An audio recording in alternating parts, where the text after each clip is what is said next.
Shalom, saudara dalam Tuhan, puji nama Tuhan, jumpa lagi dengan saya di kesempatan ini. Dan di kesempatan ini saya mengajak kita secara bersama-sama kembali menanggapi seorang mu'alaf. Dan mu'alaf ini berasal dari Pulau Nias atau orang Nias tepatnya. Dan saudara dalam Tuhan, ya ada beberapa poin dalam cuplikan videonya yang saya rasa perlu kita tanggapin bersama.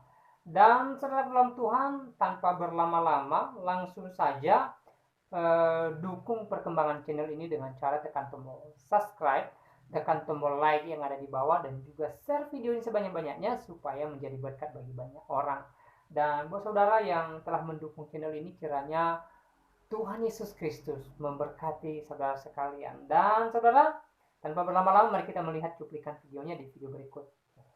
Termasuk menyinggung saat itu keluarganya, lagi-lagi keluarga Imron yang disinggung oleh si Ustadz Rangkuti. Jadi saya makin yakin gitu loh, kok Islam ini kok luar biasa, lebih mendambakan, lebih mengagungkan para leluhur-leluhur, para nabi-nabi daripada saya. Sayang kalau agama saya dahulu ya cuman mengagungkan lebih kepada Isa doang, ya, kepada Isa.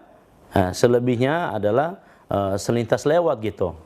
Tidak seperti itu. Kalau di Islam enggak, semuanya diagungkan seperti itu. Ya, walaupun Nabi Muhammad pada hakikatnya adalah Nabi yang diutus khusus buat orang Islam, tapi semuanya tidak dibedakan, ya. Sebagaimana dalam Al-Quran itu, la nufarriqu baina ahadim minhum, ya. Jadi tidak ada tidak ada dibedakan di antara mereka, kata Allah Subhanahu wa taala. Saya menganalisa setelah sekian lama 6 bulan lebih saya di kota Medan ini, daerah Bandar Slamet, kok orang Islam tidak membeda-bedakan antara tempat ibadah ini dengan itu, ya kan? Saya mulai bertanya-tanya karena udah 6 bulan lebih, kok dari sana bisa ke sini, dari sana bisa ke sini, kok luar biasa gitu. Saya jadi selusuri itu. Kenapa? Kalau di agama Kristen dahulu, ya namanya udah berbeda, ini dia udah berbeda sekte, antara GPDI, GKII, Bethel, Kristen Katolik, Kristen Protestan. Kalau sudah beda, dia tidak mungkin orang Bethel masuk gereja Katolik, enggak. Dia nggak harus dulu, ya, dibaptis dulu, ya. Dia harus ada pembaptisan dulu, dia harus ada perjanjian dulu sebelumnya kalau dia mau menjadi jemaat gereja itu sendiri. Tapi kalau sekadar ngikut ya nggak masalah.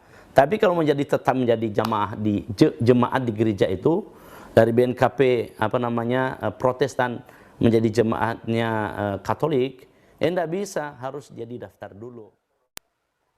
Oke, itu cuplikan videonya, dan di sini ada beberapa poin yang perlu kita tanggapin bersama. Pertama, beliau mengatakan bahwa di dalam Kristen atau ketika dia Kristen dulu, ya, yang dia tahu atau sepengetahuan dia, ya Kristen itu hanya mengagungkan Nabi Isa, dan yang lain itu ya selintas lewat katanya.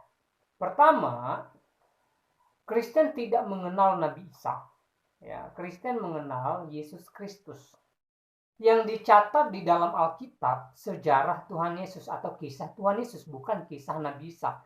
Jadi sekali lagi saya katakan bahwa Kristen tidak mengenal yang namanya Nabi Isa. Kalau mualaf tadi berkata ketika dia di Kristen, Kristen itu mengagungkan Nabi Isa, bagi saya itu salah, ya. Tetapi kalau dikatakan Kristen mengagungkan Yesus, ya saya katakan itu benar sekali.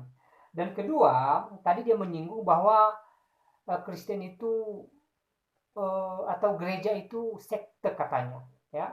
Saya katakan gereja bukan sekte. Sekte itu adalah tempat ibadah yang mengatasnamakan gereja, padahal mereka sebenarnya bukan gereja. Misalnya Saksi Yehova, ya itu bukan bagian daripada gereja, tetapi itu sekte. Tapi kalau misalnya gereja Protestan, ya, dengan Katolik, saya katakan itu gereja bukan sekte, ya.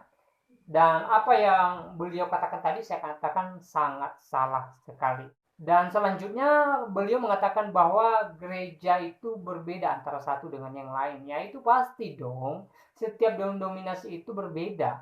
Ya, karena gereja itu tidak hanya terdiri dari satu denominasi saja.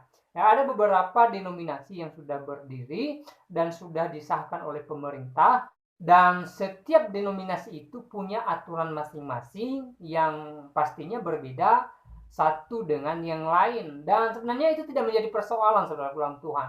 Ya, kenapa ada aturan setiap denominasi?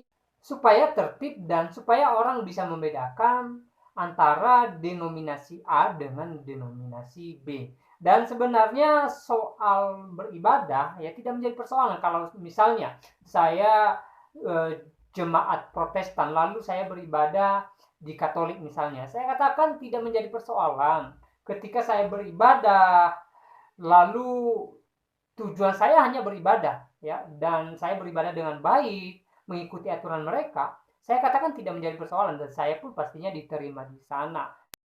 Tapi pada intinya Kristen itu tidak membeda-bedakan antara denominasi A dengan denominasi B, ya, karena yang disembah sama saja Tuhan Yesus Kristus, ya, Allah Tritunggal, saudara dalam Tuhan, sama saja, ya. Jadi kalau mualaf tadi berkata bahwa Kristen itu membeda-bedakan antara A dengan B, saya katakan tidak. Tetapi kalau soal aturan antara denominasi yang satu dengan denominasi yang lain di dalam gereja itu sendiri, pastinya berbeda dong. Dan kalau kita beribadah di salah satu denominasi, ya pastinya kita harus mengikuti aturan main mereka, gitu loh. Dan bagi saya itu tidak menjadi persoalan, ya. Selama kita berjemaat dengan baik dan juga beribadah dengan baik, ya mereka pun pasti menerima kita. Dan saudara Tuhan, saya tidak panjang lebar menyampaikan pesan melalui video ini. Kiranya pembahasan singkat ini memberkati kita dan Tuhan Yesus memberkati kita semua. Shalom.